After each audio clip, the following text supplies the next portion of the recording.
फलनपुर गांव में पिछले 3 दिनों से लगातार बारिश हो रही थी। उसी गांव में अपनी झोपड़ी में बैठा एक गरीब किसान रामू लगातार हो रही बारिश को देखकर परेशान हो रहा था।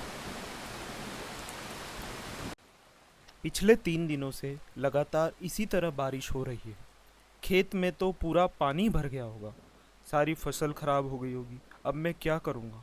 सेठ का कर्ज कैसे चुकाऊंगा? घर के लिए अनाज कहाँ से लाऊंगा? ऐसे तो हम भूखे मर जाएंगे। मुझ पर तो पहले से ही इतना कर्ज है कि वापस कोई मुझे कर्ज भी नहीं देगा।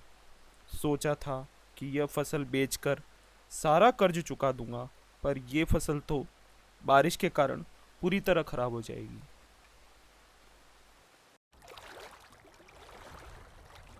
अगले दिन सुबह रामू उठकर देखता है तो बारिश रुक चुकी थी।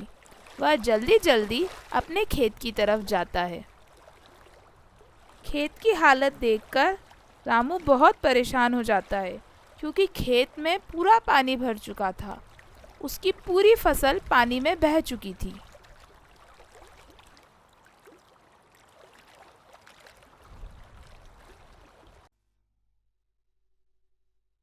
हे भगवान, ये क्या हो गया? मेरी पूरी फसल बर्बाद हो गई। अब मैं क्या करूँगा?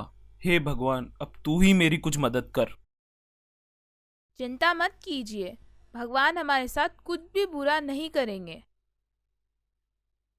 पूरी रात रामू सोच विचार करके अगले दिन सुबह फिर से एक नई उम्मीद से अपना फावड़ा उठाकर खेत की ओर चल पड़ा। खेत में भरा पानी भी अब तक सूख चुका था।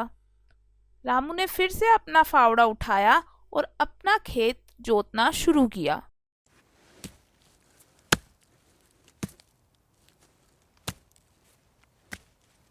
अचानक रामू का फावड़ा एक वस्तु से टकराया। अरे, ये क्या? लगता है मिट्टी में कुछ दबा हुआ है। रामू मिट्टी को खोदकर देखता है। मिट्टी के अंदर से रामू को एक सोने के सिक्कों से भरा घड़ा मिलता है। घड़ा देखकर रामू बहुत खुश होता है और खुशी खुशी उस घड़े को अपने घर ले जाता है।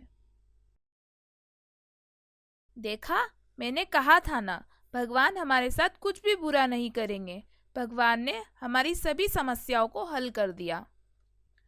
फिर रामू ने उस घड़े के धन से सेठ का पूरा कर्ज चुका दिया और अब वे खुशी खुशी रहने लगे।